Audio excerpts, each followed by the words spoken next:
Stephen King. In the world of horror fiction, he's considered to be one of the greats, a granddaddy of terror for an entire generation. Whether you'll love or hate the guy, King's haunting tales have firmly planted themselves within pop culture, instilling widespread fear into all of us, whether it be of dogs, hotels, vampires, and even the elusive and malicious vintage automobile. I'm on to you, just waiting for the day you'll slip up, you little metal-plated. But out of all these stories, there's really only one that I can think of that brings out the best of the writer and really builds itself as a tentpole achievement to his whole body of work.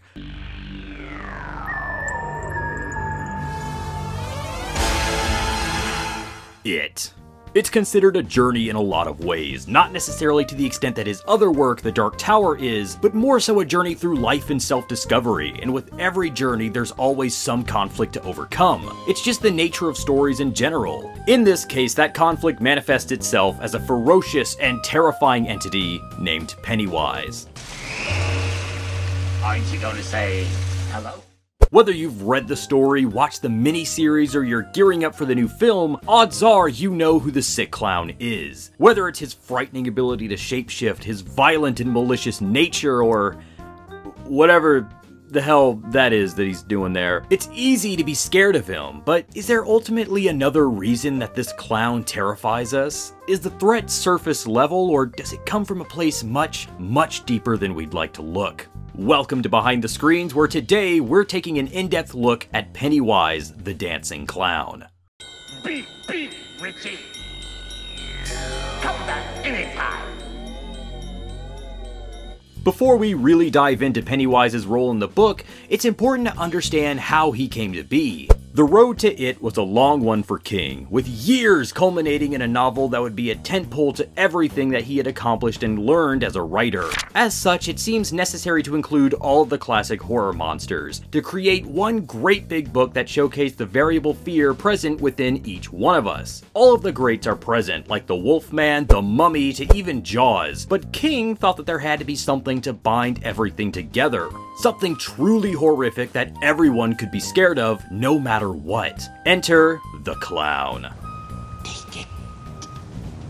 Pennywise takes inspiration from a lot of different clowns within pop culture, but most prominently takes after the likes of Ronald McDonald and Bozo the Clown.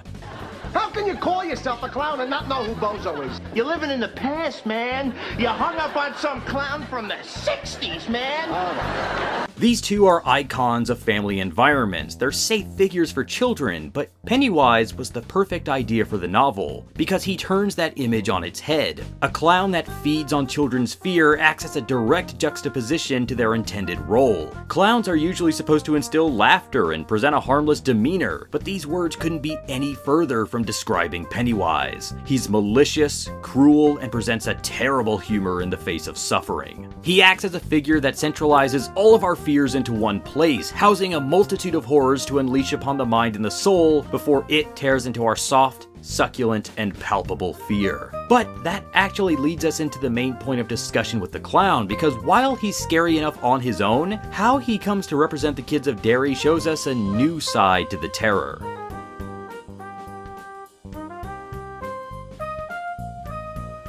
It's hard being a kid. We've all done it, and the hardships of bracing a world that just seems out to get us is pretty harrowing stuff. Not only do the losers have to contend with their parents' rules and bullies, but there's also a monster clown out there trying to satiate its hunger by scaring the figurative and literal out of them.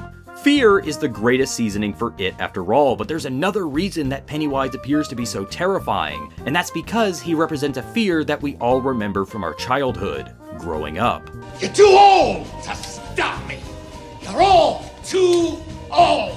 More importantly, losing that special innocence and freedom that comes from our youth. Freedom is a funny thing, especially in our adolescence, because in all fairness, there's not a whole lot that we're free from. There were rules and stipulations we had to abide by, we had curfews and homework, so why would any adult yearn for their youth? Well, it can all come down to innocence and freedom of childhood, where we didn't have to deal with the real responsibilities of the world around us. As we grow older, new responsibilities and adult concerns are heaped upon us, and eventually our idealistic view of life starts to pave way for a view that's dim, mundane, and perhaps most terrifying of all, realistic. We lose a lot of the imagination and magic of our youth, and to see ourselves end up like our parents or the adults around us, in that they've abandoned the simpler ways of thinking, is terrifying to think about. That's why the forums Pennywise takes a lot of the time with the numerous Losers Club have some sort of link with growing older and losing a semblance of who they are. As it's stated in the book, there's a special power when you're younger that just can't be tapped into once you've grown up.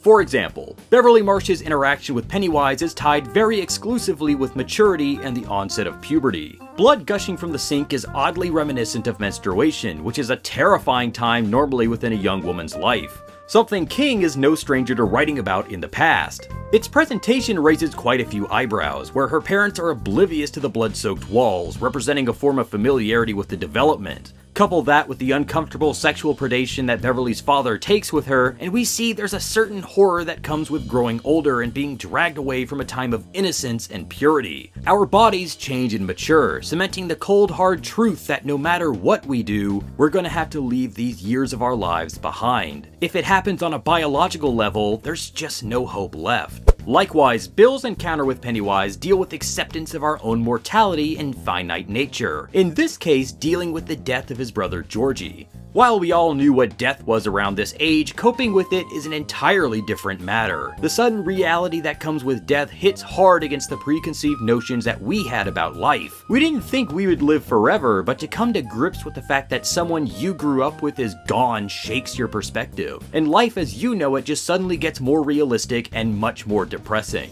Bill, if you'll come with me, you'll float too. You've lost something familiar and integral to your life, and finding out how to go on living without it forces us to change our perceptions of life in general. Which is exactly what Bill is going through. Facing Georgie's death is another stepping stone towards maturity, something that Bill wasn't ready for, but Pennywise forced onto him. Even Pennywise's first appearance and interaction with Georgie introduces us to the central theme from the get-go, subverting our expectations of childhood strength and immunity with something that's incredibly fragile. Pennywise takes on the role of a trustworthy figure when the two first meet, utilizing Georgie's own preconceived notions of the rules instituted by his parents and what he's learned from authority figures.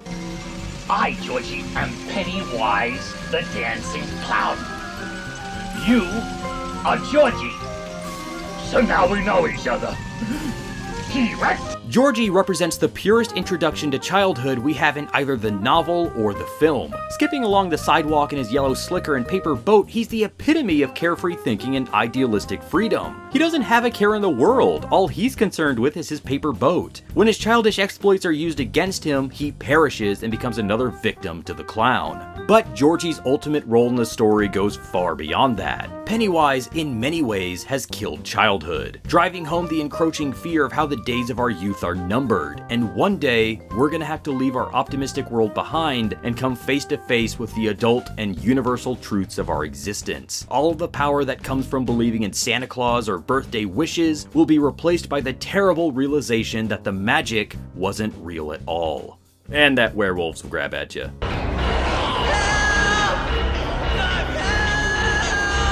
So, do you agree with our assessment? Let us know down in the comments, and let us know what you'd like to see covered in future episodes. Don't forget to subscribe to the Hybrid Network and catch all of our latest news pieces, discussions, and more. This is Luke, and I'll see you next time on Behind the Screens.